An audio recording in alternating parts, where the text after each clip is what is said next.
નમસ્કાર વિદ્યાર્થી મિત્રો, ઘણા સમય બાદ રેવન્યુ તલાટીનું મેન્સ એક્ઝામનું રિઝલ્ટ આખરે જાહેર કરવામાં આવેલ છે. તો આપણે જોઈએ કે રિઝલ્ટ કયા ટાઈપનું રહ્યું છે અને ફાઇનલ કટઓફ શું રહી શકે છે. તો રેવન્યુ તલાટી મેન્સમાં જે 3 પેપર હતા, ગુજરાતી લેંગ્વેજ, ઇંગ્લિશ લેંગ્વેજ અને જીએસનું 150 માર્કનું પેપર હતું. અને જે સીસી મેન્સમાં હતું કે 40% ઈચ પેપરમાં લાવવાના છે, તો એ જ પેટર્ન રેવન્યુ તલાટીમાં ફોલો કરવામાં આવેલ હતી. જેમાં જીએસમાં ખાલી સિલેબસમાં થોડોક ફેરફાર કરવામાં આવેલ હતો. જે એક્ઝામના જે ક્વેશ્ચન પેટર્ન છે એ ખાલી ચેન્જ કરી હતી. જે સીસીમાં 3 માર્ક્સના 50 ક્વેશ્ચન હતા, તો એમાં ફેરફાર કરવામાં આવેલ છે, જે તમને ખ્યાલ જ છે. તો 350 માર્ક્સનું મેન્સનું પેપર હતું. એમાંથી ઘણા બધા વિદ્યાર્થીઓએ 200+ માર્ક્સ મેળવ્યા છે અને દરેકમાં 40% માર્ક્સ લાવવા જરૂરી હતા.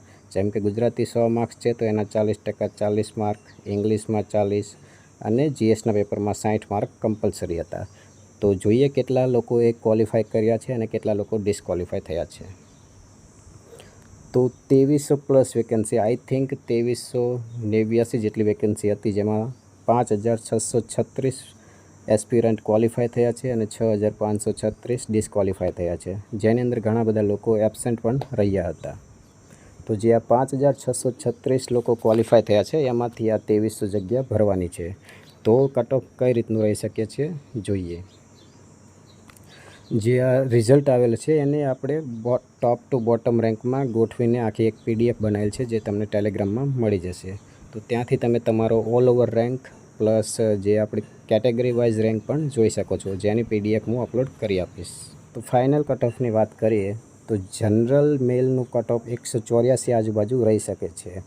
આપણે જોયું કે 200+ 95% એવા છે જેના 200+ માર્ક્સ છે. આ વખતે કટઓફ થોડું હાઈ રહી શકે છે. તો જનરલનું કટઓફ 184 આજુબાજુ રહી શકે છે. જ્યારે જનરલ ફિમેલનું 176 આજુબાજુ, ઈડબ્લ્યુએસ મેલનું 179 અને ઈડબ્લ્યુએસ ફિમેલનું 172 આજુબાજુ રહી શકે છે. જ્યારે ઓબીસી મેલ 175 અને એસસી મેલ પ્લસ 175, બહુ ઝાઝો ડિફરન્સ નહીં હોય આ બંને વચ્ચે. જ્યારે એસસી બીસીમાં 167 અને એસસી ફિમેલ 166 આજુબાજુ રહી શકે છે. જ્યારે એસટી મેલની વાત કરીએ તો 150ની આજુબાજુ કટઓફ રહી શકે છે. અને એસટી ફિમેલ જેની સીટ જેટલી હતી એના જેટલા વિદ્યાર્થીનીઓ જ એમને મળી નથી. તો એસટીની સીટો આ વખતે પણ ખાલી રહેશે, જેમ સીસી મેન્સમાં પણ ખાલી રહી હતી. તો એસટીનું કટઓફ આપણે 142 આજુબાજુ રહી શકે છે એવું અનુમાન છે. તો આ મારું પર્સનલ કટઓફ પ્રેડિક્શન છે.